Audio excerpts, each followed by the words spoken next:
உலகத்தில் எவன்னா இந்த அமெரிக்க டாலருக்கு எதிர்த்து பேச ஆரம்பித்தானோ அவன் எல்லாருமே ஒன்று யாராவது ஒருத்தர்னால கொலை செய்யப்பட்டிருக்கான், இல்லை அவன் அதிபராக இருந்தான்னா அந்த நாடு மேலே போர் தொடுக்கப்பட்டிருக்கு. பிரெட் அண்ட் வுட் கான்ஃபரன்ஸ்னு இந்த கான்ஃபரன்ஸில் தான் அவங்க முதல்ல அந்த கையெழுத்து போட்டாங்க. இந்த பிரெட் அண்ட் வுட் கான்ஃபரன்ஸில் என்ன பண்ணுறானுங்கன்னா, தங்கத்துக்கு அமெரிக்க டாலர்னு பழைய டாலர் எடுத்து பார்த்தீங்கன்னா to be exchange to the value of கோல்டுன்னு கீழே எழுதியிருக்கும். அது பேர் கிரீன் பேக்டு கரன்சின்னு. கோல்டு பேக்டு கரன்சியாக இருந்ததை ஆயில் பேக்டு கரன்சியாக மாற்றிட்டான். இப்போ கொஞ்சம் கொஞ்சமாக பேட்டரி கார்களும் வர ஆரம்பிக்குது. இந்த பெட்ரோல் டீசல்ல இருந்து மக்கள் வெளியே வர ஆரம்பிக்கிறாங்க. அப்போ இனிமே டாலருக்கு மீறி போயிடுச்சு உலகம். அப்போ என்ன ஆகுது, ரஷ்யா, இந்தியா, சைனா, பிரேசில் இந்த நாடுகள்லாம் ஒன்றா சேர்ந்து ஒரு கூட்டமைப்பாக ஒன்றா சேர்ந்து எங்களுக்குள்ள நாங்கள் பிரிக் கரன்சி அப்படின்னு ஒன்று உருவாக்கிக்கிறோம். செஞ்ச உடனே மோடிக்கு பிரச்சனைக்கு மேலே பிரச்சனையை கொடுத்தான். நீங்கள் நினைப்பீங்க இங்கே நடக்கிற ஒவ்வொரு சம்பவமும் சாதாரண விஷயம்னு, இதுக்கு எல்லாம் பின்னாடியே இருக்கான். இப்போ அவன் என்ன பண்ணிட்டான், வெள்ளைக்காரன், டேய் ரஷ்யாக்காரன் உனக்கு பெட்ரோலை கொடுக்குறான்னு சொல்லி அவங்ககிட்ட வாங்க ஆரம்பிச்சிட்டீல, அப்போ ஏன் பவர் எங்கே போச்சு? அப்போ என் பவர் வேணும்னா நான் உலகத்தில் எங்கெங்கே உன் கப்பல்லாம் போகுதோ அங்கங்கெல்லாம் போற செஞ்சிடும். சாமி என்னால் ஒன்றும் பண்ண முடியல, அமெரிக்க சாமி என்னை காப்பாத்துன்னு நம்ம நாடு போய் அவன் காலில் உழுகிறதுக்காக பண்ணுற ட்ராமா. அதில் ஒரு ட்ராமா தான் இப்போ புதுசாக காக்ரோச் பார்ட்டி அது இதுன்னு சொல்லி ஒரு இன்ஸ்டாகிராமில் போட்டு நோன்றானே. இதெல்லாம் அந்த ட்ராமா. 1.5 years மிகப்பெரிய பிரச்சனைகளை நாடு கிராஸ் பண்ணி போகணும். அதை தெரிஞ்சு தான் நம்ம நாட்டுக்குள்ளே வரக்கூடிய கப்பல்களை எவனும் தடுத்துடக்கூடாதுன்னு பயந்து தான் நாம் அந்தமான் நிக்கோபார் ஐலாண்டில் ஃபஸ்ட்டு தடவையாக நம்ம நேவல் பேஸ் அமைக்கிறோம். இதில் அமெரிக்காக்காரனுக்கு சப்போர்ட் பண்ணுற மாதிரி ராகுல் காந்தி ஐயா போய் என்ன பண்ணுறாரு, அந்த நேவல் பேஸ் அமைக்கக்கூடாதுன்றார். டாலரில் பணம் கொடுக்குறான். அதுக்கு நம்ம அரசியல்வாதிகளே நம்ம நாட்டுக்கு விரோதமாக பேசுவோம். ஆட்சியாளர்களுக்கு விரோதமான சிந்தனையை கொஞ்சம் கொஞ்சமாக விதைச்சிக்கிட்டு இன்றைக்கே இல்லை, ஒரு நாள் அந்த சிந்தனையெல்லாம் ஒன்றா சேர்த்து நீ ஒரு புரட்சிப்படையை உருவாக்கலாம். அப்படித்தான் நாங்கள் ஸ்ரீலங்காவில் பிரச்சனையை பண்ணோம், அப்படித்தான் பங்களாதேஷில் பிரச்சனை பண்ணோம், அப்படித்தான் நாங்கள் எல்லா இடத்துலையும் பிரச்சனை பண்ணோம். அது மாத்திரம் இல்லை, இன்னொரு பெரிய ஆயுதம் அமெரிக்காக்காரன் ரெடி பண்ணி வச்சிருக்கான். நல்லா பழுக்க காய வச்சிருக்கேன் ஒரு அருவால. அது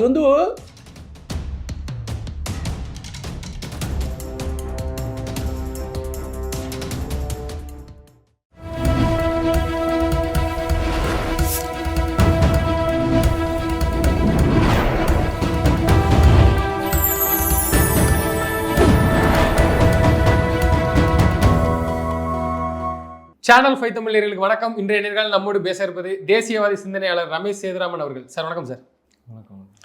சார் இப்போ திரு மோடி அவர்கள் வெளிநாட்டு பயணம் பார்த்துருப்போம். இன்னொரு பக்கம் சைனாவில் இப்போ அமெரிக்காவுடைய பிரசிடென்ட் பார்த்துட்டு போயிருக்கிறாங்க. ப்ளஸ் அடுத்து ரஷ்யாவுடைய அதிபர் போக போகிறாரு. இந்த சூழலில் நம்மளுடைய பாரத பிரதமர் திரு மோடி அவர்கள் தங்கத்தை வாங்காதீங்க இப்படிலாம் சூசகமாக சொல்கிறாங்க. இதுக்கு பின்னாடி ஏதோ இருக்கோ சார்? நம்ம எதுவும் எச்சரிக்கையாக இருக்கணுமா? என்ன நடக்க போகுது சார்? ஓகே, அதாவது மக்களை பொறுத்த வரைக்கும் இப்போ நம்ம ஃபோன் யூஸ் பண்ணுறோம். இந்த ஃபோன் எப்படி வேலை பார்க்குதுன்னு நம்மளுக்கு தெரியாது. அது வேலை பார்க்குற வரைக்கும் அதை பயன்படுத்துவோம். டிவி எப்படி ஓடுது, அதில் எப்படி படம் வருதுன்னு நமக்கு தெரியாது. அது வேலை பார்க்கலன்னா அந்த ரிப்பேர் பண்ணுறவனை கூப்பிட்டு வருவோம், அவங்க எதாவது ரிப்பேர் பண்ணி விடுவாங்க. ஸோ எப்படி நம்ம ஃபோனும் டிவியும் எப்படி வேலை பார்க்குதுன்னு நமக்கு தெரியாதோ, ஆனால் அதை பயன்படுத்த மாத்திரம் நம்மளுக்கு ஆசை இருக்கோ, திடீர்னு வேலை பார்க்காம போயிடுச்சுன்னா ஐயோ வேலை பார்க்காம போயிடுச்சேன்னு ரிப்பேர்காரனை கூப்பிட்றோமோ, அதே மாதிரி இந்த நாட்டுடைய பொருளாதாரம் எப்படி வேலை பார்க்குது, இந்த உலகத்துடைய பொருளாதாரம் எப்படி வேலை பார்க்குதுன்னு நம்ம யாருக்கும் தெரியாது. ஆனால் நம்ம எல்லாருக்குமே ஒரு பொருளாதார சிந்தனை இருக்கும். அந்த பொருளாதார சிந்தனையை அரசியல் மயப்படுத்துவோம். அதனால் திடீர்னு தங்கம் வாங்காதேன்னு பிரதமர் சொல்லிட்டாருன்னா கூட்டருக்கு நாட்டை நிர்வாகம் பண்ண தெரியலன்னு சில பேர் பேசுவான். பெட்ரோல் விலை இவ்வளவு பிரச்சனைகளுக்கு நடுவுலையும் இத்தனை நாளாக சீராக கொண்டு போயிருக்கோம். கூட்டாமல் வச்சுருந்ததே பெரிய விஷயம். ஏன்னா லண்டனில் விலை ஏறிடுச்சு, பிரிட்டனில் விலை ஏறிடுச்சு, ஐரோப்பிய நாடுகளில் விலை பல மடங்கு ஏறிடுச்சு, 30% ஏறி இருக்கு பிரிட்டனில் பெட்ரோல் விலை. ஆனால் இவ்வளவு பிரச்சனைகள் வர்த்த எல்லா ஐரோப்பிய நாடுகளுமே ஃபேஸ் பண்ணி உலக நாடுகள் எல்லாமே பொருளாதார பிரச்சனைகளை ஃபேஸ் பண்ணும் போது இந்த அரசாங்கம் எந்த பிரச்சனையுமே நம்மளுக்கு வராமல் பார்த்துக்கிட்டுச்சு. ஆனால் அதுக்குரிய நன்றி உணர்ச்சியெலாம் நமக்கு இருக்க போகிறது இல்லை. இருக்கணும்னு மக்கள்கிட்ட எதிர்பார்க்கவும் முடியாது. ஏன்னா நன்றி உணர்ச்சின்னா அப்புறம் அது கிலோ என்ன விலைன்னு கேட்குற மக்கள்லாம் நம்ம மாறிட்டோம். அது நம்ம குறை இல்லை, அப்படியே ஆகிட்டோம் நம்ம. அதனால் இப்போதைக்கு அவங்கக்கிட்ட போய் அதை சொல்லவும் முடியாது. ஸோ அடிப்படையில் ஆனால் ஒரு பெரிய பிரச்சனை வரப்போகுது அப்படின்னு நிறைய பெரிய ஆளுங்க சொல்கிறாங்க. அதை நம்ம சொல்லலாம். ஆனால் இந்த பிரதமர் அந்த பிரச்சனையிலேருந்து நம்மளை காப்பாற்றுவாருன்னு நம்ம நம்புவோம். இல்லை ஏதோ ஒரு தெய்வ சக்தி நம்மளை வந்து ஒரு வரக்கூடிய மிகப்பெரிய பிரச்சனையிலேருந்து நம்மளை காப்பாற்றும் அப்படின்னு சொல்லி நம்ம நம்பிக்கலாம். ஸோ ஃபஸ்ட்டு உலக பொருளாதாரத்தை பற்றி கொஞ்சமாவது நம்மளுக்கு ஒரு ஒரு மேலோட்டமான ஒரு சிந்தனையாவது நமக்கு வேணும். எல்லாரும் பொருளாதாரத்தை பற்றி பேசலாம் அப்படின்னு சொன்னோம்னா என்னமோ ஷேர் மார்க்கெட்டை பற்றி பேசுகிறது தான் நினைப்பாங்க. ஃபஸ்ட்டு உங்கள் பணம்னா என்னன்றதை ஃபஸ்ட்டு நம்ம தெரிஞ்சுக்கணும். 2ஆம் உலகப் போர் அப்படின்றது உலகத்தில் உள்ள நிறைய விஷயங்களை மாற்றுச்சு. அதில் ஒன்று பணம்ன்றதை மாற்றுச்சு. 2ஆம் உலகப் போர் நடக்கும்போது ஐரோப்பிய நாடுகளில் உள்ள எல்லா தங்கத்தையும் அமெரிக்காவுக்கு கொண்டு போனானுங்க. ஏன்னா ஐரோப்பிய நாடுகள் எல்லாத்தையுமே ஹிட்லர் பிடிக்க ஆரம்பிச்சிட்டாரு. அதனால் ஐரோப்பிய நாடுகளில் இருந்த எல்லா தங்கம், பிரிட்டன், ஃப்ரான்ஸு, எல்லா இடத்துலையும் இருந்த தங்கத்தை ஃபுல்லாக உலகம் ஃபுல்லாக அடித்து சேர்த்துருந்தான் காலனி ஆதிக்கத்தில். அவ்வளவு தங்கத்தையும் அமெரிக்காவை கூப்பிட்டு போனானுங்க. அங்கே ஃபோர்ட் நாக்ஸ் அப்படின்னு சொல்லி ஒரு கூடாரம், அதில் அண்டர் கிரவுண்டில் கொண்டு போய் அந்த தங்கத்தை எல்லாம் வச்சாங்க. இதுதான் அந்த ஃபோர்ட் நாக்ஸு. இப்போ அமெரிக்காவில் தான் இருக்குது. ஸோ இந்த ஃபோர்ட் நாக்ஸ்ன்ற இடத்துல அந்த தங்கத்தை கொண்டு போய் அதை இதுக்குள்ளே ஃபுல்லாக வச்சாங்க. நல்லா தெரிஞ்சுக்கோங்க, இது 600 வருஷமாக வெள்ளக்கார பயலுக உலகம் ஃபுல்லாக அடித்து சேர்த்த தங்கம். இந்தியாவிலேருந்து சேர்த்த தங்கம், சவுத் அமெரிக்காவில் இன்கா எம்பையர்லேருந்து எடுத்த தங்கம், இது எல்லாத்தையுமே கரெக்டாக 1.5 வாரத்துக்குள்ளே கப்பலில் வந்து அமெரிக்காவில் கொண்டு போய் இந்த ஃபோர்ட் நாக்ஸில் கொண்டு போய் அடைச்சானுங்க. இப்போவும் அங்கே இருக்கா? இப்போயும் அங்கே தான் இருக்குது. சரியா? இப்போ இந்த ஃபோர்ட் நாக்ஸில் அடைச்ச தங்கம் 2ஆம் உலகப் போர் முடிகிற வரைக்கும் அங்கே தான் இருந்தது. அமெரிக்கா 2ஆம் உலகப் போர் நடக்கும்போது ஐரோப்பிய நாடுகளுக்கு வேண்டிய எல்லா ஆயுத அஸ்திரங்களையும் தயார் பண்ணி கொடுத்துக்கிட்டு இருந்துச்சு. கடைசி நேரங்களில் தான் அமெரிக்கா உள்ள போரில் என்ட்ராச்சு. அவன் ஊரில் போய் ஜப்பான்காரன் குண்டை போட்டான் அப்படின்னு பேர்ல் ஹார்பரில் குண்டை போட்டானோன்னா என்ட்ராகுது. அப்புறம் அணுகுண்டு போடுறானுங்க, போர் முடியுது, அது வேற கதை. ஆனால் போர் முடிஞ்சதுக்கப்புறம் இந்த வெள்ளைக்கார பயல்கள்லாம், அண்ணே நாங்கள் கொடுத்தோம்லண்ணே உங்களுக்கு தங்கத்தை, சரி அதை எங்களுக்கு திரும்ப கொடுங்கன்னு கேட்பாங்கல்ல இந்த ஃப்ரான்ஸும் பிரிட்டனும். அப்போ அமெரிக்காக்காரன் என்ன பண்ணான்னா, ஏன்னா அமெரிக்காவில் அந்த டயத்தில் என்ன ஆச்சு, இந்த போர் நடக்கும்போது நிறைய யூதர்கள்லாம் அமெரிக்காவுக்கு போயிட்டாங்க. அந்த யூதர்கள்லாம் அமெரிக்காவில் உள்ள மிக முக்கியமான பதவியில் உட்காந்ததா சொல்கிறாங்க. அவங்க என்ன அந்த ஃபைனான்சியல் சிஸ்டத்தையும் கவர்ன் பண்ணாங்க. இப்போ அவங்க வந்து அங்கேருந்து அமெரிக்க ஜனாதிபதி கிட்ட என்ன அட்வைஸ் பண்ணாங்க, இவங்க தங்கத்தை திரும்ப கேட்குறான், கொடுத்துறாத, கொடுத்தினா அப்புறம் உனக்கு மரியாதை இல்லை, நீ என்ன பண்ணு, தங்கத்துக்கு பதிலாக நான் கோல்டு பேக்டு கரன்சி தர்றேன்னு சொல்லு, ஒரு ப்ராமிசரி நோட். அந்த ப்ராமிசரி நோட் என்னென்னா அமெரிக்க டாலரு, ஆனால் அது கீழே என்ன எழுதியிருப்பான்னா to be exchange to the value of கோல்டுன்னு எழுதியிருப்பான். யார் வேணாலும் இந்த ரூபா நோட்டை கொண்டு வந்து கொடுத்துட்டு அதுக்குரிய தங்கத்தை வந்து பேங்க்கில் வாங்கிட்டு போகலாம் அப்படின்னு சொல்லி நாங்கள் ரூபா நோட்டை அடிக்கிறோம்.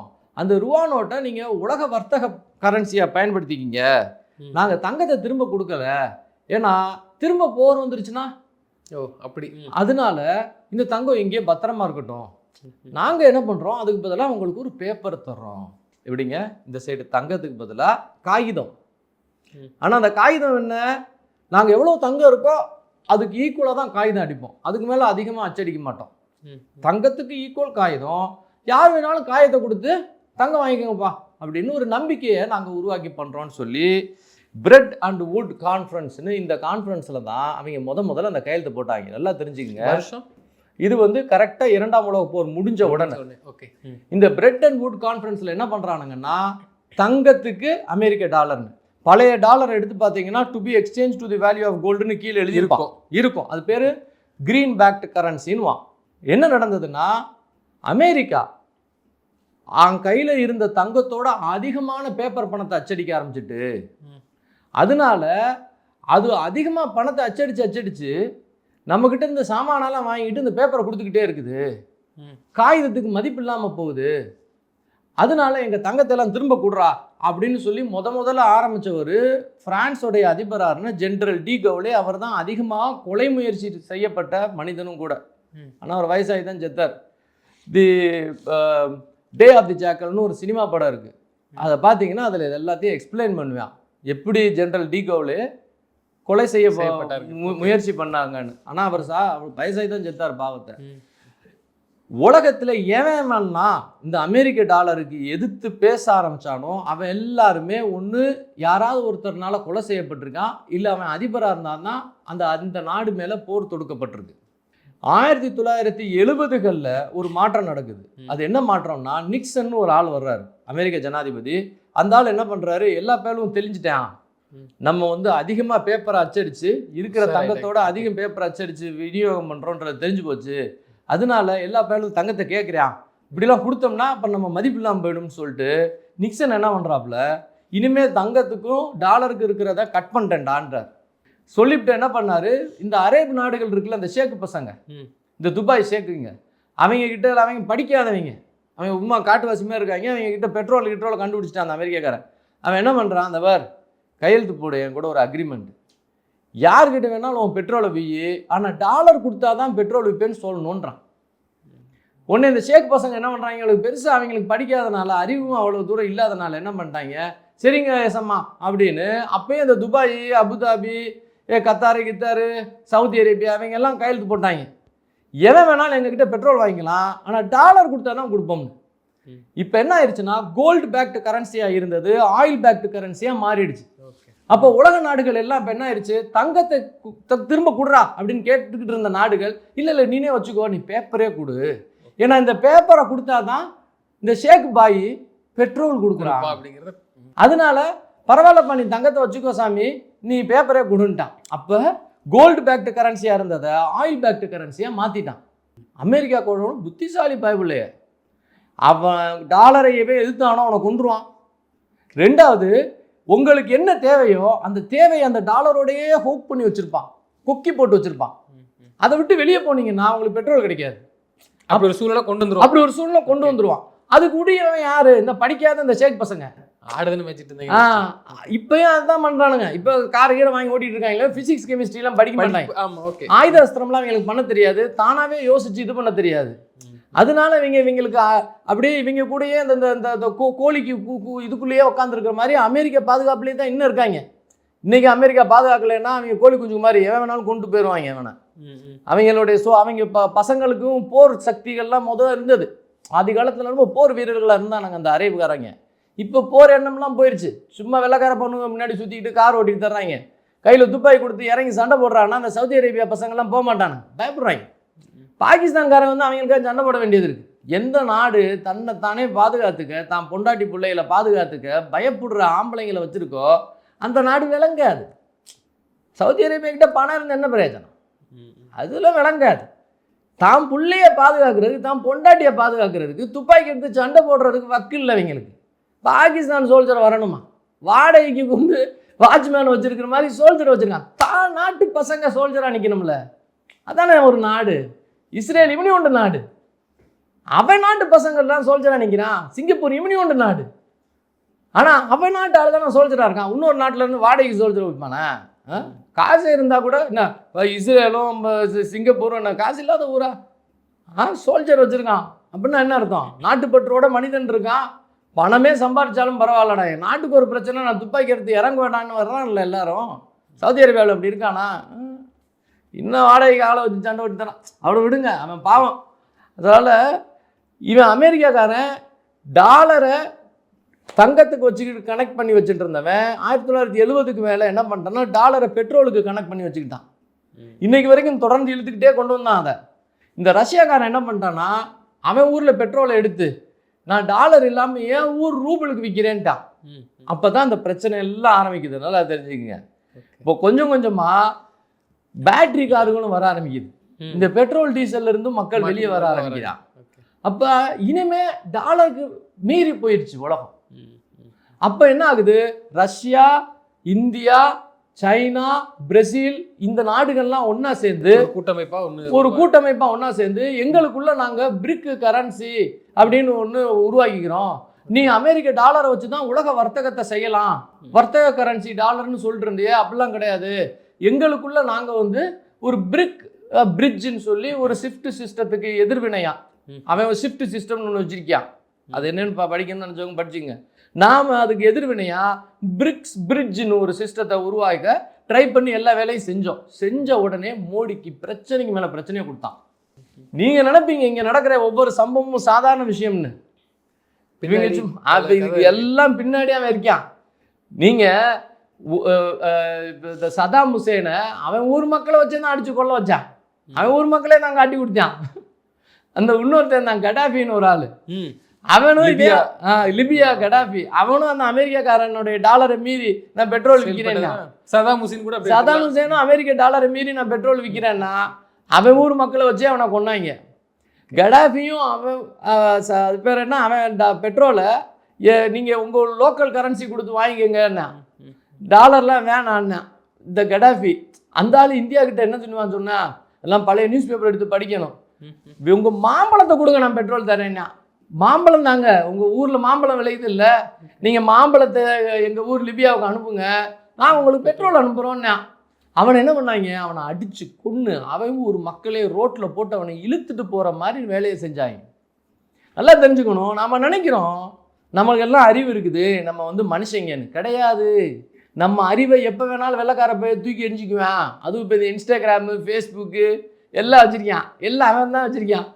அவன் நாளைக்கு இவன் தான்டா வில்லைன்னு நம்மளுக்கு திரும்ப திரும்ப சொன்னால் நம்ம குழந்தைங்க எல்லாம் என்ன பண்ணும், இவன் வில்லை அப்படின்னும், இவன் தான் ஹீரோ அப்படின்னா இவர் தான் ஹீரோ அப்படின்னும். சுயமாக யோசிக்க தெரியாது. சுயமாக யோசிக்கிறவங்க 30% தான் இன்னைக்கு இருக்கிற ஜென்சி சமூகத்தில். அதான் அவன் கண்டுபிடிச்சி எழுதியிருக்கான். அவன் வெள்ளைக்கார பையன் கண்டுபிடிச்சு இந்த சமூகத்தில் இப்போ நம்மளுடைய ஜென்சி சமூகம்னு சொல்கிறாங்க எல்லா பயல்களை, இந்த குழந்தைங்கள 70% மக்களுக்கு சுய சிந்தனை இல்லைன்னு அவனே எழுதியிருக்கான். அவங்க எல்லாருமே இன்டெலெக்சுவலி சேலஞ்சு அப்படின்றான். இந்த மென்டலி சேலஞ்சுன்னு இந்த மன வளர்ச்சி குன்றியவங்கள சொல்லுவாங்க. இன்டெலெக்சுவலி சேலஞ்சுனா சிந்தனை குன்றியவர்கள்ன்றான். கடவுள் அறிவை கொடுத்துட்டான், ஆனால் அந்த 70% மக்களுக்கு அறிவை பயன்படுத்த பிரியம் இல்லை. அந்த 1 செகண்ட் வீடியோவை பார்த்து இப்படி தள்ளிக்கிட்டே இருக்கிற மக்களுக்கு நிறுத்தி நிதானமாக ஒரு 3 நிமிஷம் வெயிட் பண்ணி ஒரு விஷயத்தை கற்றுக்கிற ஆசை இல்லை. அவன்கிட்ட போய் டே இதை இப்படிதான் தான் செய்யணும்னு கற்றுக் கொடுத்தீங்கன்னா 70% மக்கள் கற்றுக்க மாட்டான். ஜென்சி 30% மக்கள் அப்போ ஆவரேஜ் அறிவாளியாக இருக்கான்றான். இப்போ நம்ம தாத்தாவை அப்பா சைட்லலாம் எடுத்துக்கிட்டிங்கன்னா ஆவரேஜாகவே ஓரளவுக்கு எல்லாருக்கும் அறிவு இருக்கும். கூப்பிட்டு இது இப்படி தாங்க செய்யணும்னு கற்றுக் கொடுத்துடலாம். ஆனால் இன்னைக்கு இருக்கிற இளைஞர்கள் இருக்கான்ல, அவன் 70 பேர் எதையுமே கற்றுக் கொடுக்க முடியாதான். அவன் அறிவு ரொம்ப கம்மியாக இருக்கான். ஏன்னா அவனுக்கு பொறுமை இல்லை. கடவுள் அறிவு கொடுத்துருக்கான், பொறுமை இல்லை எதுக்கும். ஆனால் 30% மக்கள் மிகப்பெரிய அறிவாளியாக இருக்கான். அதனால அந்த வெள்ளைக்காரப்ப என்ன பண்ணுறான், இந்த ஏஐ, குவாண்டம் பேர் என்ன கம்ப்யூட்டர், அதே மாதிரி புதுசாக கண்டுபிடிக்கப்பட்ட எனர்ஜி, பேட்டரி டெக்னாலஜி, இதெல்லாம் கொஞ்சம் கொஞ்சமாக நிறைய பேரை வேலை இல்லாமல் செய்ய போகுதுன்னு வேறு எழுதியிருக்கான். இது எதுக்கு நம்ம இந்தியாவுக்கு தெரியும்ல, இது என்னமோ நம்மளை டார்கெட் பண்ணுறாங்க உலக லெவலில் அப்படிங்கிறது தெரியும். அதை மீறி நம்மளாம் ஏஐ மாநாடு நடத்துகிறோம், அடுத்து டெவலப்மெண்ட் எல்லாத்தையுமே அந்நிய நாட்டுக்குள்ள தானே உள்ளே இறக்குறோம். அதுலேயே முதல் தப்பு விதைய. நம்மளுடைய பிரச்சனை என்னன்னா, நம்மக்கிட்ட 148 கோடி பேர் இருக்கும். இந்த 148 கோடி பேருக்கு நமக்கு சமைக்கணும், சாப்பாடு செய்யணும்னா நமக்கு உரம் வேணும். உரம் இல்லைன்னா நம்மளால சாப்பாடு செய்ய முடியாது. ஏன்னா 0.5% பூமி தான், விவசாய பூமி தான் நம்மக்கிட்ட இருக்கு. ஆனால் 18% உலக மக்கள் தொகை இந்த பூமிக்குள்ள இருக்கு. இது நம்ம யூரியான்ற உரம் போட்டால் தான் நம்ம சாப்பாடு செய்ய முடியும். அதுவும் நம்ம அரிசி இது மாதிரி பொருள்களை சாப்பிட்றோம். நம்ம வந்து கம்பு, கேழ்வரகு இதெல்லாம் சாப்பிட்றது இல்லை. அதெல்லாம் நம்ம ஊருடைய பொருள் தானாக வளர்ந்துடும் உரம் போடாமல். இது இந்த அரிசி கோதுலாம் இல்லை, அது வந்து அந்த மேலாப்பில் இருக்கிற அந்த 1.5 அடி மண்ணுக்குள்ள வேற பிடுங்கி அதோட சத்தையெல்லாம் எடுத்துரும். அந்த 1.5 அடி மணல் தான் உங்களுடைய சாப்பாடு. அதுக்கு கீழே ஒரு 100 அடி மணல் இருந்தாலும் அதில் உங்கள் வேறே போகாது, அதுலேருந்து உங்களுக்கு சாப்பாடு வராது. அந்த 1.5 அடி மணலை ஒரு வருஷத்துக்கு 3 தடவை மகசூல் எடுத்தோம். அந்த மணலில் என்ன சத்து இருக்கும்? யூரியா போடலைன்னா உங்களுக்கு அரிசியும் கோதுமையும் கத்திரிக்காயும் வெண்டைக்காயும் வராது. அப்போ யூரியா வேணும்னா பெட்ரோலில் இருந்தால் யூரியா வரும். இந்த பெட்ரோலியம் இருக்கு இல்லையா, க்ரூட் ஆயில், அந்த க்ரூட் ஆயில் அதிலிருந்து பிரிக்கப்படக்கூடிய பொருளில் ஒரு பொருள் தான் யூரியா. ரா மெட்டீரியலாக ஃபர்ஸ்ட் அதுல இருந்தா பெட்ரோலு, டீசலு, மண்ணெண்ணெய் வரைக்கும் எடுக்கிறான். தார் வரைக்கும், ரோடு போடுற தார் வரைக்கும் அந்த பிளாஸ்டிக் எல்லாத்துலேருந்து அந்த க்ரூட் ஆயிலில் இருந்து தான் வருது. அதுலேருந்து தயாரிக்கப்படுறது தான் அந்த யூரியா. அப்போ யூரியா வேணும்னா க்ரூட் ஆயில் வேணும். இப்போ அவன் என்ன பண்ணிட்டான் வெள்ளைக்காரன், டேய் ரஷ்யாக்காரன் உனக்கு பெட்ரோலை கொடுக்குறான்னு சொல்லி அவங்ககிட்ட வாங்க ஆரம்பிச்சிட்டீல. அப்போ ஏன் பவர் எங்கே போச்சு? அப்போ என் பவர் வேணும்னா நான் வந்து உலகத்தில் எங்கெங்கே உன் கப்பல்லாம் போகுதோ அங்கங்கெல்லாம் போரை செஞ்சிடுறேன். அப்போ உன் கப்பல் வெளியே வராது, உள்ளே போகாது. ஓகே. அப்போ அந்த போரை உருவாக்குறது எனக்கு தெரியும். பாவப்பட்ட அந்த பாய்ங்க சின்ன சின்ன விஷயத்துக்கெல்லாம் சண்டை போடுவானுங்க. அவங்கள கொண்டு வந்து இந்த இஸ்ரேலு ஈரான்னு சொல்லி சண்டையை கிளப்பி விட்டு எங்கெங்கே இந்த ஹார்மூஸ் துறைமுகம், இந்த சைடு துறைமுகம், இதெல்லாம் போரில் உருவாக்கி விட்டுறேன். எல்லாரும் சண்டை போட்டுக்கிட்டீங்களா? இப்போ சண்டை போட்டோன்னு உங்களுக்கு என்ன தேவைப்படும்? சண்டைக்கு ஆயுதம் தேவைப்படும். ஆயுதம் தயாரிக்கிறதுல நம்பர் 1 யாரு? அமெரிக்கா தான். அமெரிக்காவும் இஸ்ரேலும். இஸ்ரேல் வந்து ஃபேக்ட்ரி இல்லை, இஸ்ரேல் அறிவு தொழில்நுட்பம் தான். எப்படி அதை துப்பாக்கியை செய்யறதுன்னு கண்டுபிடிப்பான். அதை உட்காந்து செய்கிறவன் அமெரிக்காக்காரன். அப்போ என்ன பண்ணுற அமெரிக்கா, நான் உலகம் ஃபுல்லாக போரை உருவாக்கி போர் ஆயுதங்களையும் விற்று காசாக்கிடுறேன். போர் சண்டை போடும் போது அந்த பாதைகளையெல்லாம் அடைச்சி போடுறேன். அப்போ எவனுக்கும் பெட்ரோல் டீசல் கிடைக்காதுன்னு அழுவீங்களா? இத்தனை நாளாக என் நாட்டில் உள்ள பெட்ரோல், அமெரிக்காவில் உள்ள பெட்ரோலை நான் எடுக்காமல் வச்சுருக்கேன். உலகத்திலே அதிகம் பெட்ரோல் எவன் வச்சுருக்கேன்? சவுதி அரேபியா இல்லை, உலகத்திலே அதிகம் பெட்ரோல் வச்சிருக்கிற முதல் நாடு அமெரிக்கா. அதெல்லாம் அப்புறம் வந்து வெளியிட. 2வது பெரிய நாடு வெனிசுவேலா. இப்போ வெனிசுவேலாவே பிடிச்சுட்டேன், என் கண்ட்ரோலில் இருக்கேன். அப்போ உலகத்திலே அதிகம் பெட்ரோல் வச்சிருக்கிற முதல் 2 நாடுகளும் நான் தான், அமெரிக்கா, வெனிசுவேலா. இப்போ உலகத்தில் பெட்ரோல் இருக்கிற மற்ற நாடுகளெல்லாம் சண்டை போட விட்டுட்டேன். அவங்க எல்லாம் மாறி மாறி சண்டை போட்டுக்கிறானுங்க. இப்போ கடைசியாக என்ன கிடக்காரன் யாரு? நான் தான். அப்போ என்கிட்ட வரணும். ஆனால் என்கிட்ட முதவே வான்னு சொன்னால் நீ வருவியா? வரமாட்டேன், பிகு பண்ணுவேன். அதுக்கு பதிலாக நான் போரை உருவாக்குறேன், நீ மாறி மாறி அடிச்சுக்கோ, நாரிக்கோ, உன் கடல் பாதைகள் எல்லாத்தையுமே சிதைக்கிறேன். கடல் பாதைகள் சிதைஞ்சா வேற வழி இல்லாமல் கடைசியாக, ஐயா சாமி, என் நாட்டில் பெட்ரோல் விலை கூடுது சாமி, இந்த மக்களுக்கெல்லாம் புரிய வைக்க முடியாது சாமி, அதுங்க எல்லாம் என் மோடி தான் வில்லேன்னு என்னை அடிக்குது சாமி, சாமி என்னால் ஒன்றும் பண்ண முடியல, அமெரிக்க சாமி என்னை காப்பாத்துன்னு நம்ம நாடு போய் அவன் காலில் உழுகிறதுக்காக பண்ணுற ட்ராமா. அதில் ஒரு ட்ராமா தான் இப்போ புதுசாக வந்து காக்ரோச் பார்ட்டி அது இதுன்னு சொல்லி ஒரு இன்ஸ்டாகிராமில் போட்டு நோன்றானே. இதெல்லாம் அந்த ட்ராமா. இந்த ட்ராமாவுக்கு மயங்கி நம்மளும் என்ன பண்ணுவோம்? நம்ம பிரதமர் இத்தனை வருஷமாக உலகம் ஃபுல்லாக போர் போகுது, நம்மளை பாதுகாப்பாக வச்சுருக்காரே, நன்றி உணர்ச்சி இருக்காது நமக்கு. நம்ம என்ன பண்ணுவோம்? 3 ரூபா ஏற்றிட்டான் நம்ம பெட்ரோலுக்கு, என்னத்தை ஆட்சி பண்ணுறானுங்க அப்படின்னு அப்படியே கொஞ்சமாக போவோம். இப்போ ஏஐ வந்துருச்சா, அப்போ கம்ப்யூட்டர் பசங்களுக்குன்னா நிறைய வேலை போகுமா? அவங்க வாங்கின கடனையெல்லாம் இப்படி அடைப்பானுங்க. இன்னும் டியூவை வாங்கி தான் அவன் வீடு கட்டியிருக்கான். இப்போ அவனுக்கு வேலை போகும், பேங்கிங் இஷ்யூ வரும், திரும்ப பொருளாதாரத்தில் ஒரு சந்த நிலை வருமா, மந்த நிலை வருமா? அந்த மந்த நிலையை யார் குறை சொல்லுவோம்? மோடி அரசாங்கத்தை தான் சொல்லுவோம். இப்போ வேற வழி இல்லை இந்த சூழ்நிலை. ஸோ இந்த நெக்ஸ்ட் 5 இயர்ஸு, நெக்ஸ்ட் 1.5 இயர்ஸு மிகப்பெரிய பிரச்சனைகளை நாடு கிராஸ் பண்ணி போகணும். அதை தெரிஞ்சு தான் நம்ம நாட்டுக்குள்ளே வரக்கூடிய கப்பல்களை எவனும் தடுத்துடக்கூடாதுன்னு பயந்து தான் நம்ம வந்து அந்தமான் நிக்கோபார் ஐலாண்டில் வந்து ஃபஸ்ட்டு தடவையாக நம்ம வந்து நேவல் பேஸ் அமைக்கிறோம். ஸோ இந்த உலகம் ஃபுல்லாக உள்ள கப்பல் பாதைகளை எல்லாத்தையுமே வெள்ளக்கார பைய வந்து தொந்தரவு பண்ணுறான், அமெரிக்கன்ஸ் நம்ம தொந்தரவு பண்ணுறான்றதை பயந்து தான் நம்ம என்ன பண்ணுறோம்னா நேவல் பேஸை அமைக்கிறோம் அந்தமான் நிக்கோபார் ஐலாண்டில். இதில் அமெரிக்காக்காரனுக்கு சப்போர்ட் பண்ணுற மாதிரி ராகுல் காந்தி ஐயா போய் என்ன பண்ணுறாரு? அந்த நேவல் பேஸை அமைக்கக்கூடாதுன்றார். ஏன்னா அந்த முக்கியமான பகுதி நம்மளை சுற்றி கடல் இருக்குது, கடலில் வந்து வெள்ளக்கார பையன் வந்து ஏதாவது நிப்பாட்டி ஏதாவது பண்ணிட்டான் நம்ம அப்படின்னா நம்ம உள்ள சரக்கு போகாது, நம்ம செய்கிற பொருள் வெளியே போகாது. அப்போ உள்ளே வர்ற பொருள்கள் எல்லாத்தையும் நிப்பாட்டினா நம்ம பொருளாதாரமே ஸ்தம்பிச்சுப்போம். இப்போ அதை பாதுகாக்கணும்னா கடலை பாதுகாக்கணும், அதுக்கு தான் நேவல் பேஸு மோடி ஐயா கட்டுறாரு. அதை எதிர்த்து போராடிக்கிட்டு இருக்கிறாப்புல ராகுல் காந்தி. அவருக்கு என்ன கமிட்மெண்ட்? நான் எதிர்த்து போராடினா ஒருவேளை என் ஆட்சியை நீங்கள் கொண்டு வருவீங்கிற தயவுல அந்த அடிப்படையில் பண்ணுறாரு. உலகம் ஃபுல்லாக பார்த்தீங்கன்னா உள்ள அரசியல் தலைவர்களை தான் கைக்குள்ளே போட்டுக்கிறதுன்றது ஒரு வார் சித்தாந்தமாக மாறிடுச்சு. இது வந்து ஏசிமெட்ரிக் ப்ராக்சி வார் அப்படின்னு சொல்கிறாங்க. ஒரு போர்ன்றது துப்பாக்கிகளை வச்சும் ஆயுதங்களை வச்சும் பார்டரில் சண்டை போடுறது மாத்திரம் இல்லை.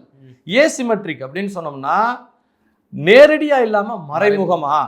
ப்ராக்சி அப்படின்னா நம்ம சண்டை போடுறதுக்கு பதிலாக இன்னொருத்தனை வச்சு சண்டை போட வைக்கிறது. அது யாராக இருக்கும்னா உங்கள் ஊருக்குள்ளே உள்ள அரசியல்வாதி உங்கள் நாட்டுக்கு விரோதமாக போவான், டாலரில் காசு கொடுக்குறான், டாலரில் பணம் கொடுக்குறான், அதுக்கு நம்ம அரசியல்வாதிகளே நம்ம நாட்டுக்கு விரோதமாக பேசுவோம். நம்ம நாட்டு மக்களையே நம்ம நாட்டுக்கு விரோதமாக பேச வைக்கிறதுக்கு சிந்தனை கழிவு அப்படியே மனசை உருக்குற மாதிரி சில விஷயங்களை பண்ணி நம்ம நாடு இது தப்பு, நம்ம நாடு தப்புன்னு நம்ம மக்களை வந்து மண்டைய கழுவுற வேலையும் செய்யலாம். அதுலேயும் உள்ள இளைஞர்கள் எஸ்பெஷலி இளைஞர் சமூகத்தில் நிறைய பேருக்கு வந்து ஆன்டி எஸ்டாப்ளிஷ்மெண்ட்ன்ற ஒரு சிந்தனையை விதைக்கணும்னு அவன் எழுதுறான். எவன் ஆட்சியாளனோ அந்த ஆட்சியாளனுக்கு விரோதமான சிந்தனைகளை பொதுமக்கள் மத்தியில் விதை, இதுவும் இளைஞர் மத்தியில் விதை. ஆட்சியாளர்களுக்கு விரோதமான சிந்தனையை கொஞ்சம் கொஞ்சமாக விதைச்சிக்கிட்டு இன்னைக்கே இல்லை, ஒரு நாள் அந்த சிந்தனையெல்லாம் ஒன்றா சேர்த்து நீ வந்து ஒரு புரட்சிப்படையை உருவாக்கலாம். அப்படித்தான் நாங்கள் வந்து ஸ்ரீலங்காவில் பிரச்சனையை பண்ணோம், அப்படித்தான் வந்து பங்களாதேஷில் பிரச்சனை பண்ணோம், அப்படித்தான் நாங்கள் எல்லா இடத்துலையும் பிரச்சனை பண்ணோம். எங்களால் சைனாவில் மாத்திரம் பண்ண முடியல, ஏன்னா சைனாக்காரன் மாத்திரம் இந்த இன்ஸ்டாகிராமு ஃபேஸ்புக்கு அப்படி இப்படின்னு அமெரிக்க நிறுவனங்களை உள்ள விட மாட்டேன்றான். அவன் அதை கட் பண்ணிட்டு நாங்களே எங்களுக்குள்ளதை வச்சுக்கிறோம்னு வச்சுக்கிட்டான். நம்ம அதுக்கு மாறுறோமா? இந்தியா வந்து முதல்ல இருந்து அந்த தப்பை செஞ்சிருச்சு, அமெரிக்க நிறுவனங்களை உள்ள விட்டுருச்சு. அது மாத்திரம் இல்லை, இன்னொரு பெரிய ஆயுதம் அமெரிக்காக்காரன் ரெடி பண்ணி வச்சிருக்கான், நல்லா பழுக்க காய வச்சு வச்சிருக்கான் ஒரு அருவாலை. அது வந்து அவன் டாலரை உலக வர்த்தக கரன்சியாக பயன்படுத்த வச்சான்ல, அதே மாதிரி அவன் டாலரை நம்மளை பயன்படுத்த வைக்கிறதுக்கு போகிறான். இது எப்படி? நம்ம ரூபா நோட்டை தானே கொடுக்குறோம், ரூபா நோட்டை தானே கூகுள் பேல வச்சுக்கிட்டு இருக்கிறோம். அவன் ஸ்டேபிள் காயின் ஒன்று உருவாக்குறான். அந்த ஸ்டேபிள் காயின் என்னன்னா, அது ஒரு டிஜிட்டல் கரன்சி. $1 = 1 ஸ்டேபிள் காயின்னு போட்டு அதை கூகுள் பே மூலிமா நீங்களும் நானும் ஒரு டீ கடைக்கு போனோம்னா அதில் போய் நம்ம இந்திய ரூபாய்க்கு பதிலாக ஸ்டேபிள் காயின் அமெரிக்க டாலரை பயன்படுத்துறதுக்கு வேலை பார்த்துட்டு இருக்கான். அதை அவனே வெளிப்படையாக எழுதினான். ஒன்ஸ் அதை வந்து பொதுமக்கள் வச்சியில் பரவ விட்டு அவங்க அதை பயன்படுத்த ஆரம்பித்து அவங்களுக்கு நடுவில் உள்ள வர்த்தகத்தை டாலர் ஸ்டேபிள் காயினை பயன்படுத்தி பண்ண ஆரம்பிச்சிட்டாங்கன்னா இந்திய ரூபாய்க்கு வேல்யூவே இல்லாமல் போயிடும். ஒன்ஸ் இந்திய ரூபாய்க்கு வேல்யூவே இல்லாமல் போயிடுச்சுன்னா நம்ம சோல்ஜர்ஸுக்கு நம்ம போலீஸுக்கு நம்ம சம்பளம் கொடுப்போம். அவன் என்ன சொல்லுவான், அண்ணே இந்திய ரூபாவில் சம்பளம் வேணாம்னே, ஸ்டேபிள் காயினை கொடுங்க டாலர்லன்ட்டானா அப்புறம் எதுக்கு பிரதமர், அப்புறம் எதுக்கு சிஎம் சீஃப் மினிஸ்டரு, அப்படியே கொடுத்துட்டு போக வேண்டியதான் அமெரிக்காக்கிட்டே நம்ம நாட்டை. அவன் பக்காவாக ரெடி பண்ணுறான். அவன் இன்றைக்கும் கூகுள் பே நம்மளுக்கு ஃப்ரீயாக கொடுக்குறான். நம்ம நினைக்கிறோம் ஃப்ரீயாக இருக்குது கூகுள் பே, காசு வாங்காமல் நம்மளுக்கு கொடுக்குறான். ஆனால் அவனுடைய உள்நோக்கம் என்னென்னா கொஞ்சம் கொஞ்சமாக நம்மளை அவனுடைய இதுக்கு பழக்கி நம்மளை அடிக்ட் ஆக்கி அதுக்கப்புறம் அவன் சொல்கிற மாதிரியே நம்ம செய்யணும். அதை எதிர்க்கக்கூடிய நபர்களாக யார் நாட்டுப்பற்றோட பிரதமர்கள் வர்றாங்களோ அந்த பிரதமர்கள் எல்லாத்தையும் அடித்து காலி பண்ணி ஆட்சி மாற்றங்களை உருவாக்கி தனக்கு வேண்டிய மாதிரி ஒருத்தனை கொண்டு வந்து வச்சிடணும். அதுக்கப்புறம் இந்த பார் நாங்கள் ஸ்டேபிள் காயின் கொண்டு வர்றோம், கையெழுத்து போடு, உங்கள் ஊர் கரன்சிக்கு பதிலாக ஸ்டேபிள் காயினையும் சேர்த்து பயன்படுத்தலான்னு ஒரு கையெழுத்து போடு அப்படின்னு சொல்லி நம்மளை வேற வழி இல்லாமல் அவன் ட்ராப்ல உழுவ வைக்க பார்க்குறான். இது எவ்வளோ நாளில் சார் நடக்கும்னு நம்ம எதிர்பார்க்கலாம். ஏன்னா ஒரு பயமாகவே இருக்குது, அடுத்து என்ன வேணாலும் நடக்கலாம். அதனால தான் பிரதமர் மோடி அவர்கள் வந்து ஒரு எச்சரிக்கையை தங்கத்தை வாங்க அப்படின்னு சொல்கிறாங்களே, சமீபத்தில் கூட நடக்கலாமா இல்லை அப்படியான வாய்ப்பு நம்ம தவிர்த்து வந்துருவோமா? மோடி மாதிரி ஒரு நாட்டுப்பற்று இல்லாத ஒரு மனிதன் வந்தாப்லனா நல்லா தெரிஞ்சுக்கங்க, மோடி மாதிரி ஒரு நாட்டுப்பற்று உள்ள மனுஷன் அந்த பிரதமர் பதவியில் உட்காந்துருக்கிற வரைக்கும் அமெரிக்க ஸ்டேபிள் காயின் உள்ளே வந்துடாது. ஆனால் ஒருவேளை எவனாச்சும் ஒருத்தன் நாட்டுப்பற்று இல்லாதவன் வந்து உட்காந்தான்னு வச்சுக்கோங்க, வாங்கி திணிப்பாய. இதுக்கு முன்னாடி அப்படி தான் இருந்தானுங்க நிறைய பேர். கட்டாயமாக அவன் கையெழுத்து போட்டு போயிடுவான். அப்பா ஸ்டேபிள் காயினுக்கு ஓகே, நீ என்ன உன் ஜாமான விற்றுக்கோ போய்க்கோ, ஓகே, நீ என்னப்பா நீ அடுத்த வரியை கூட நீ வாங்கிக்கப்பா, நாங்கள் பேருக்கு இங்கே உன் குமாஸ்தாவா உட்காந்துக்குவோன்னு உட்காந்துக்குவோம். இப்போ அப்படி தான் போகும். இதை தடுக்கிறதுக்கு நம்ம இந்தியா எந்த மாதிரியான செயல்களை சார் செஞ்சுக்கிட்டு இருக்கு நம்ம எதிர்பார்க்கலாம்? ஏன்னா நம்ம மோடி அவர்களை ரொம்ப நம்புகிறோம். நான் இது ஒரு வெளிப்படையாகவே உங்கள்கிட்ட சொல்கிறேன், பல பேர் இங்கே இருக்கக்கூடிய சிறுபான்மை இஸ்லாமியர்களும் கிறிஸ்தவர்களும் சரி, ஒட்டுமொத்த இந்தியாங்கிறபோது ஒரு விஷயத்தில் தெளிவாக இருக்கிறாங்க. நான் பார்த்த வரைக்கும் சொல்கிறேன், அதில் எந்த அளவுக்கு உண்மைன்னு தெரில. பிற நாடுகளோட பிரச்சனை வரும்போது மட்டும் மோடி அவர்களை வேணும், மோடி தான் அந்த இடத்துல ராகுல் காந்தி கூட பெருசாக தோணாது. அதே இது உள்ளுக்குள்ளே ஏதாவது பிரச்சனை இவங்களாம் வேண்டாம் வைக்க வேண்டாம் அப்படிங்கிறாங்களா, அந்த மக்களுடைய மனநிலையே அப்படி தான் இருக்குது. இந்தியாவுக்கு பாகிஸ்தான் சண்டை வந்தால் கூட மட்டும் மோடி வேணும், மோடி தான் நாட்டை பதவி ஒரு ஆளுன்னு அந்த நேரத்தில் நம்ம மோடி அவர்களை தேடுறோம். மித்த டயத்துக்கு நம்ம தேடுறது கிடையாது, மித்த டயம் அவர் ஏதோ அந்நியர் மாதிரியே பார்க்குறோம். அதனால் வந்து இந்த சூழலை வந்து நம்ம எப்படி சார் இதை சமாளிக்க போகிறோம்? இது இந்திய கவர்மெண்ட் எப்படி சமாளிக்க? திரு மோடி அவர்களுக்கு தெரியும் என்ன நடக்குது, என்ன நடந்துட்டு இருக்குன்ட்டு. நம்ம எப்படி ஹேண்டில் பண்ணுறது இது? நம்ம இந்திய அரசாங்கம் எப்படி ஹேண்டில் பண்ணுறது? இப்போ இந்திய இஸ்லாமியர்கள்ன்ற வார்த்தை நீங்கள் சொன்னனால நான் சொல்ல விரும்புகிறேன். உலகம் ஃபுல்லாக இஸ்லாமியர்களுக்கு மிகப்பெரிய பிரச்சனையை உருவாக்குறதுக்கு அவன் எல்லாத்தையும் எழுதி வச்சுட்டான். அது இந்தியாவில் உள்ள இஸ்லாமியர்களுக்குமே தெரியும். ஜமாத்தில் அதை பற்றி பேசிட்டாங்க. உலக யூத ஜிதயோ கிறிஸ்டின் அலையன்ஸுக்கும் இஸ்லாமியர்களுக்கும் தான் உலகம் ஃபுல்லாக பிரச்சனைன்னு அவங்க பேசுகிறாங்க, நான் பேசலை, ஜமாத்தில் பேசுகிறாங்க. அப்போ இஸ்ரேலில் இருக்கக்கூடிய ஒரு சாலமன் கோயில்னு ஒன்று இருந்தது, டெம்பிள் ஆஃப் சாலமன். அது அந்த இடத்துல இப்போதைக்கு ஒரு மசூதி இருக்குது, அது பேர் அல்-அக்ஸா மசூதி. அல்-அக்ஸா மசூதியை எடுத்துட்டுன்னா என்ன, இடிச்சிட்டு அந்த இடத்துல சாலமன் கோயிலை திரும்ப கட்டணும்னு இஸ்ரேல் அந்த காலத்துல இருந்து கனவு காண்டு எழுதி வச்சிருக்கு. அது அதுவா நடக்கணுங்கிற மாதிரி இப்போதே கை கேம இருக்காங்களா? அவங்க என்ன நினைக்கிறாங்கன்னா, இப்ப இந்த போர் நடக்கும் போது ஒரு ஒரு ஒரு மாசத்துக்கு முன்னாடி அலெக்சா மசூதிக்கு பக்கத்துல ஒரு ஏவுகணை வந்து விழுந்ததாக அவங்களே சொல்றாங்க. அது எதுக்காக பதிவு பண்றாங்க நெட்லன்னா, இன்டர்நெட்ல ஒரு நாள் உண்மையிலே உழுகும், இவங்களே உழுக வைப்பாங்க, உழுகலைனாலும் போடுவாங்க. அப்படி அவன் எழுதுறான், நான் சொல்லல சாமி. அப்படி பண்ணிட்டு அது ஏவுகணை விழுந்து உடைஞ்சிட்டுங்க, ஏவுகணையை போட்டது ஈரான் தான், ஈரான் ஏவுகணை போட்டனால அலெக்சா உடைஞ்சிட்டு அப்படின்னு சொல்லிட்டு திரும்ப இவங்களுடைய டெம்பிள் ஆஃப் சாலமனை கட்டலாம், அதுக்காகவே இந்த போரை உருவாக்குனதாகவும் சில பேர் சொல்றாங்க. அவங்க கிரேட்டர் இஸ்ரேல் ப்ராஜெக்ட்னு ஒன்று வச்சிருக்காங்க, அதுக்காக அந்த விஷயத்தை நடத்திக்கிட்டு இருக்கிறாங்க. உலகம் ஃபுல்லா உள்ள இஸ்லாமியர்களுக்கு அதிகமா நண்பனா இருக்கிறது இந்தியா, அதை இஸ்லாமியர்கள் மறந்துடக்கூடாது. ஈரான்காரனு அவன் மற்ற எல்லா கப்பலையும் அனுப்பல, ஆனா இந்திய கப்பலையும் அனுப்புனா நம்ம 6000 கோடி ரூபாய்க்கு அவனுக்கு மருந்து அனுப்பியிருக்கோம் காசு வாங்காம. கோதுமை அரிசி நம்ம நாட்டில இருந்தா போகுது. அவன் போர் நிலைமையில இருக்கான், யாருமே அவன் கூட கை கலப்பும், அதாவது எதுவுமே கொடுக்கறது இல்லை அவனுக்கு. அந்த ஈரான்ன்ற நாட்டுக்கு சைனா கொஞ்சம் உதவி பண்ணுது, ரஷ்யா கொஞ்சம் நிறையவே உதவி பண்ணுது. ரஷ்யா தான் உதவி பண்ணுது. இந்த இஸ்லாமிய மக்கள் எவனாச்சும் ஒருத்தன் அதெல்லாம் பார்த்தான்னா அவன் நன்றி உணர்ச்சியோடு இருக்கணும் ரஷ்யாவுக்கு. ஆனால் இந்த பயலுக்கு அது தெரியாது. இவங்க என்ன நினச்சிக்கிட்டு இருப்பாங்க, இன்னமும் இவங்களுடைய முஸ்லீம் பாய் சவுதி அரேபியாவிலேருந்து உனக்கு உதவுறான்னு. சவுதி அரேபியா கொடூர பாவி, இந்த பாய்களை கொல்றதுக்கு அவன் தான் அமெரிக்காக்காரனுக்கு பெட்ரோல் ஊற்றி கொடுத்துட்டு இருக்கான். Saudi Arabia, Oman, Yemen, Qatar, Dubai, Abu Dhabi எல்லா பயலுகளும் இந்த ஈரானை கொல்றதுக்கும் காசாவை கொல்றதுக்கும் தான் அவங்களுக்கு சப்போர்ட் பண்ணிருக்காங்க. சுற்றி இருக்கிற எந்த முஸ்லீம் நாடுமே காசாவுக்கு உதவலையே. ஈஜிப்ட் உதவுச்சா? ஒரு செவரை கட்டிக்கிட்டு நீ இங்கிட்டு வராது, அங்கிட்டே கிடந்து சாவுன்றுச்சு ஈஜிப்ட். என்ன முஸ்லீம் நாடு, என்ன உம்மா, என்ன இஸ்லாம் ஒருத்தனுக்கு ஒருத்தன் உதவுறான், என்ன உதவுனா? எவனுமே உதவலையே. நல்லா யோசிச்சு பாருங்க. நம்ம நாட்டு பக்கத்துலேயும் தான் போர் நடந்தது, பங்களாதேஷில் பிரச்சனை நடந்ததில்ல, அங்கேருந்து அகதிகள் வந்தாங்களே, இந்தியா பார்டர் கட்டிக்கிட்டு நீ அங்கேயே கிடந்து சாவுனா சொல்லிச்சு. இந்திரா காந்தி அன்னைக்கு என்ன பண்ணாங்க, எல்லாரையும் உள்ளே வர வச்சு 3 வேளை சோறு கொடுத்தாங்க, டென்ட்டு போட்டு அவங்களுக்கு தங்க வச்சாங்க. அகதிகளாக நாம் அவங்களுக்கு மரியாதை செலுத்தி அந்த நாட்டை பிடிச்சி திரும்ப அவங்க கையில் கொடுத்துட்டு வந்தோம். நம்ம எவ்வளோ நல்ல நாடு, நம்ம என்ன முஸ்லீமா இல்லையே. ஆனாலும் அந்த முஸ்லீம் நாட்டில் உள்ள மக்களுக்கு மனிதாபிமானத்தோட செயல்பட்டோமே. ஆனால் இதே மாதிரியா இருந்தது ஈஜிப்டு, அவனும் முஸ்லீமு இவனும் முஸ்லீமு, மனிதாபிமானமே இல்லாமல் பண்ணா, செவத்தை கட்டிக்கிட்டு அங்கே கடந்து சாவுன்றான். அவன்லாம் என்ன, அவனுக்கு என்ன உண்மை இருக்கான், என்ன அவனுக்கு மனிதாபிமானமே இல்லாதவன் எப்படிங்க ஐயா அவன் இன்னமும் 2 பேரும் முஸ்லீம் உதவுறான். இந்த ஆளுங்களுக்கு முதல் தெரியணும், உலகத்திலேயே இவங்களை அதிகமாக உதவி பண்ணுறது இந்தியா தான். அதனால தான் இந்தியாவோட அவன் க்ளோஸாக இருக்கான். உலகம் ஃபுல்லாக அவங்களுக்கு பெரிய பிரச்சனை வரப்போகுது, அதை யாருனாலும் அவங்க காப்பாற்றவே முடியாது. நம்மளுக்கே 1000 பிரச்சனை வரப்போகுது, வந்துக்கிட்டு இருக்கு. அதான் ஆர்எஸ்எஸ் தீவிரவாத அமைப்புன்னு அமெரிக்கா இப்போ லேட்டஸ்ட்டாக கூட சொன்னாங்களே. இன்னும் என்னென்னலாம் மோடிக்கு அகேன்ஸ்டாக பேசணுமோ, என்னென்ன பதிவுகளை விடணுமோ அதை பண்ணிக்கிட்டே இருப்பான். இங்கே இருக்கிறவங்க எப்படிலாம் புதுசாக யோசித்து இந்திய அரசாங்கத்துக்கு மேலேயும் மோடிக்கு மேலேயும் என்ன பண்ண முடியுமோ பண்ணுவான். அவன் எதுக்கு இதெல்லாம் பண்ணுறான்னா, அவனுடைய ஸ்டேபிள் காயின் அப்படின்ற அமெரிக்க டாலரை நம்மளை எல்லா பொதுமக்களையும் பயன்படுத்த வச்சு டாலர் அடிமைகளாக நம்ம மாற்ற பார்க்குறான். அவனுடைய ஆயுத அஸ்திரங்களை நம்ம விற்கணுன்றதுக்காக இந்தியாவுக்கு நடுவில் ஒரு போரை உருவாக்க பார்க்குறான், ஒரு சிவில் டிஸ்பியூட் உருவாக்கணும்னு பார்க்குறான். அது எப்போ வேணாலும் நடக்கலாம் அப்படிங்கிறீங்க. ஆனால் அவன் ஒரு தப்பு கணக்கு போட்டான். இந்தியர்கள் என்னைக்கு ஒன்றா சேர்ந்து புரட்சி பண்ணி ஆட்சியாளர்களை மாற்றணும்னு நினைக்க மாட்டாங்க நான் நம்புகிறேன். ஏன்னா உலக சரித்திரத்தில் பிரெஞ்சு ரெவல்யூஷன் இதெல்லாம் நடந்திருக்கு, மக்கள் ஒன்றா சேர்ந்து ஆட்சியாளர்களை அடித்து கொலை செஞ்ச கதையெல்லாம் நடந்திருக்கு. ஈரான்ல இது நடக்கலை, பார்த்துருக்கோம். இந்தியாவில் நடக்காது. ஓகே, ஏன் நடக்காதுன்னா, இந்தியாவில் உள்ள கலாச்சாரத்தில் ராஜாவை கடவுள்னு நம்ம நம்புகிறோம், கடவுளால் நியமிக்கப்பட்டவர்னு நம்புகிறோம். நம்மளறியாம ஒருத்தர் ராஜாவா இருக்கான். இப்போ இந்த முதலமைச்சராக ஒரு ஆள் வந்திருக்கிறாரு, யாரு, விஜய் ஐயா வந்திருக்கிறாரு.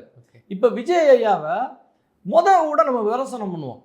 ஆனா ஒன்ஸ் அவர் சீஃப் மினிஸ்டர் ஆயிட்டாருன்னா நம்ம நம்மளறியாம நம்ம ஒரு கட்சிக்காரரோ ஒரு ரசிகராவோ கூட இருக்க மாட்டோம்.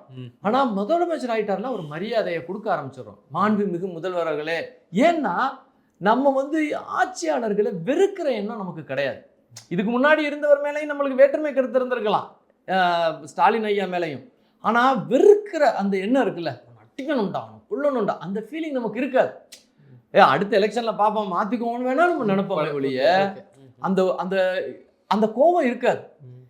சரித்திரத்திலே நடந்தது இல்லைங்க. மிக கொடூரமான ராஜாலாம் நம்மளை ஆட்சி பண்ணியிருக்கான். அப்போ கூட நடந்தது. அப்போ கூட நடந்தது இல்லை. அந்த குதுப் மினார்னு ஒன்று கட்டினான் பார்த்தீங்களா, குத்புதீன் ஐபர்க்னு. அவன் ஒரு குதுப் மினாரை கட்டி அவனுக்கு பிடிக்காதவங்க தலையெல்லாம் வெட்டி குச்சியில் நட்டு அதில் சொறி வச்சுருப்பானான். பொக்கே ஆஃப் ஹெட்ஸ்ன்னு அவனே எழுதினான் அவன் புஸ்தகத்தில். அவன் காலையில் குதிரையில் வந்து அவங்க எல்லாருடைய தலையும் வெட்டி தொங்க விட்டதை அந்த சொருகுனதை பார்த்துட்டு சந்தோஷப்பட்டு சிரிச்சுட்டு போவானான்.